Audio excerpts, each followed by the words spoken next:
Hello everyone, I am Vivek Yadav. Welcome to our YouTube channel In Short Maths Class 10th. CBSE class 10th का mathematics का content consume करने के लिए आप हमारे channel को सब्सक्राइब कर सकते हैं।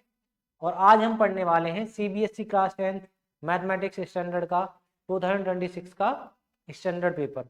तो बिना किसी देरी के चलिए हम स्टार्ट करते हैं पहला क्वेश्चन।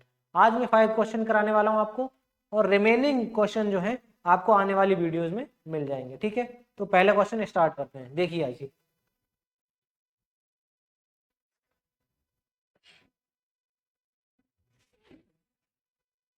देखिए तो आपका पहला क्वेश्चन है। यहाँ पे क्या कह रहा है क्वेश्चन, देखो क्वेश्चन को ध्यान से समझेंगे और एक क्वेश्चन में ही हम क्या करेंगे, 2-3 क्वेश्चन को समझने की कोशिश करेंगे डीपली, क्योंकि ये तो एमसीक्यू क्वेश्चन है और चाहूं तो मैं इनको बहुत जल्दी करा दूंगा, बट समझने के पर्पज से मैं थोड़ा सा लेट मैं थोड़ा सा डिटेल में कराऊंगा। ठीक है, आप देखिए पहला क्वेश्चन है, इफ ए इक्वल टू 2 की पावर 2 इंटू 3 की power x and b equal to 2 की पावर 2 इंटू 3 इंटू 5 दे रखा है, एंड c इक्वल टू 2 की पावर 2 इंटू 3 इंटू 7 दे रखा है। ठीक है, एंड बोला है हमसे, एंड एलसीएम ऑफ एबीसी 3780 है, देन x की वैल्यू बताइए। ठीक है, तो ये फर्स्ट चैप्टर का क्वेश्चन है। तो देखिए कैसे करेंगे इस क्वेश्चन को, हम देखो ध्यान से देखते हैं। मेरे को एक ही प्राइम फैक्टराइजेशन दे रखे हैं, 2 की पावर 2 इंटू 3 की पावर x।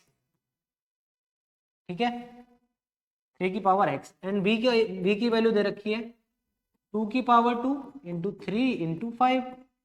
ठीक है यहाँ तक, एंड c दे रखा है आपको 2 की पावर 2 इंटू 3 इंटू 7। तो अब देखिए हमें एलसीएम निकालने के लिए क्या करना पड़ता है। एलसीएम निकालने के लिए हम करेंगे, जो कॉमन फैक्टर है उसकी हाईएस्ट पावर देखेंगे, और जो रिमेनिंग फैक्टर बचते हैं उनको हम एज इट इज लिख देते हैं। तो यहाँ से हमारा एलसीएम ऑफ एबीसी कितना आएगा, यहाँ से एलसीएम ऑफ एबीसी आएगा हमारा, देखो कॉमन फैक्टर क्या क्या क्या आ रहा है, कॉमन फैक्टर की हाईएस्ट पावर देखनी है। तो 2 एक कॉमन फैक्टर है, उसकी हाईएस्ट पावर कितनी आ रही है, 2 की पावर 2। एंड 3 की हाईएस्ट पावर, देखो हमें x की वैल्यू निकालनी है, इसलिए हम क्या करेंगे, इसको लेके चलेंगे 3 की पावर x। तो 2 की पावर 2 इंटू 3 की पावर x, और रिमेनिंग फैक्टर कौन सा बचा, 5 बचा आपका और 7 बचा। इनको एज इट इज यहाँ पे लिख दीजिए, 5 बचा और 7 बचा। एंड एलसीएम ऑफ एबीसी आपको गिवन है 3780। तो इसको मैं क्या करूंगा, इसके इक्वल रख सकता हूं 3780। ठीक है, अब देखिए यहां से क्या करोगे आप, कुछ कैलकुलेशन होगा तो काट सकते हैं कुछ भी वैल्यू हम। देखो यहाँ पे 0 है तो यहाँ पे कुछ 0 बनाने की कोशिश करिए। 2 2 जा 4, 5 जा 20। तो मैं यहाँ से लिख सकता हूँ 20 इंटू 7 और 3 की पावर x इक्वल टू 3780। ठीक है, तो यहाँ से 0 से 0 गया, एंड 7 से इसको डिवाइड कर सकते हो। 7 5 जा 35 और 7 4 जा 28। ठीक है, अब 2 से डिवाइड कर दो इसको, 2 2 जा 4 और 2 7 जा 14। तो आपको 3 की पावर x इक्वल टू कितना मिल गया, 27 को आप 3 की पावर में लिखोगे तो कितना आएगा, 3 की पावर 3 3 जा 9 3 जा 27 3। तो यहाँ से बेस सेम है तो पावर कंपेयर कर लो। तो यहाँ से x की वैल्यू कितनी आ गई आपकी, दिस इंप्लाइज x की वैल्यू कितनी आ गई, 3। तो आपका 3 राइट आंसर हो जाएगा। तो यहाँ पे देखो, यहाँ पे 2 ऑप्शन दे रखे हैं, 3 मिसप्रिंट हो गया शायद, तो आप कोई भी एक ऑप्शन जो 3 होगा वो आप टिक कर देना। ठीक है, तो ये तुम्हारा पहला क्वेश्चन। अब देखिए दूसरा क्वेश्चन। दूसरा क्वेश्चन क्या कह रहा है, दूसरा क्वेश्चन कह रहा है the shortest distance in unit of the point 2, 3 from by axis कितना होगा। देखो किसी भी पॉइंट को हम शॉर्टेस्ट डिस्टेंस निकालना चाह रहे हैं तो कैसे निकलता है, देखो इन जनरल करके देख लीजिए। तो किसी भी पॉइंट को आप बता सकते हो, या तो बाई एक्सिस से पूछा होगा या एक्स एक्सिस से पूछा होगा। तो मैंने मान लिया एक ये मेरे पास पी पॉइंट है और इसके कोऑर्डिनेट है एक्स कोमा वाई। ठीक है, एक्स कोऑर्डिनेट यहाँ पे आएगा, यहाँ से यहाँ तक की डिस्टेंस होती है आपकी एक्स। ठीक है, और ये वाई कोऑर्डिनेट हो गया, तो वाई यहाँ से यहाँ तक की डिस्टेंस होती है आपकी वाई। ठीक है, क्योंकि ये एक्स एक्सिस पे पड़ता है और ये वाई एक्सिस पे। ठीक है, तो किसी भी पॉइंट की वाई एक्सिस से डिस्टेंस उसका क्या होता है, एक्स कोऑर्डिनेट होता है, और किसी भी पॉइंट की वाई एक्सिस से डिस्टेंस उसका एक्स कोऑर्डिनेट होता है। ठीक है, सॉरी किसी पॉइंट का अगर हम परपेंडिकुलर डिस्टेंस निकालें फ्रॉम द एक्स एक्सिस, तो वो क्या हो जाता है वाई कोऑर्डिनेट। एंड किसी पॉइंट का हम परपेंडिकुलर डिस्टेंस निकालें वाई एक्सिस के साथ, तो क्या हो जाता है वो एक्स कोऑर्डिनेट। ठीक है, तो यहाँ पर देख लीजिए उसी हिसाब से कर दीजिए। तो देखो क्या कह सकते हो आप यहाँ पे, तो यहाँ पे आपका कोऑर्डिनेट दे रखा है 2,3, 2,3। ठीक है, अब ये यहाँ पे होगा कहीं पे, तो हमें हमसे पूछा फ्रॉम वाई एक्सिस, तो वाई एक्सिस से इस कोऑर्डिनेट की डिस्टेंस क्या होगी, उसका एक्स कोऑर्डिनेट। इसका आंसर कितना आ जाएगा 2, which is your right answer, option number A. ठीक है, समझ में आया। अब देखिए क्वेश्चन नंबर 3। क्वेश्चन बहुत ही इजी है बट आपको समझते हुए करना है, ठीक है, थिंकिंग डेवलप करना है। अब देखो क्या कह रहा है ये क्वेश्चन, देखिए, if the line given by 3x plus 2ky equal to 2 and 2x plus 5y plus 1 equal to 0 are not parallel, ठीक है, then k has to be, k की वैल्यू क्या होगी, है ना। तो ये पेयर ऑफ लीनियर इक्वेशन का क्वेश्चन है, उसमें हमें 3 कंडीशन मिलती थी कि अगर मेरे पास लीनियर इक्वेशन है a1x प्लस b1y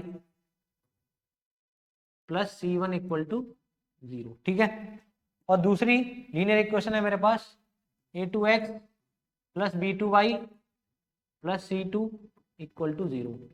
तो यहाँ पर आपकी कंडीशन बनती थी, एक तो बनती थी यूनिक सॉल्यूशन की, यूनिक सॉल्यूशन की क्या बनती थी, condition a1 upon a2 not equal to b1 upon b2, and एक बनती थी हमारी पैरेलल लाइंस की, उसकी कंडीशन क्या होती थी a1 upon a2 equal to b1 upon b2 and third ratio not equal होता था c1 अपॉन c2, ठीक है। एंड आपकी कॉन्सिडेंट लाइन होती थी, उनका क्या होता था ratio a1 upon a2 equal to b1 upon b2 equal to c1 upon c2, ठीक है। तो यहाँ पे बोला है आर नॉट पैरेलल, पैरेलल तो है नहीं, तो ये वाला केस तो आपका कंसीडर होगा नहीं, तो आपका ये बचा, पहले इसको कर लीजिए, अगर नहीं मिलता इसके बाद आंसर तो हम ये देख लेंगे, ठीक है। तो इसकी बात करते हैं, तो देखो जरा ध्यान से क्या होगा आपका,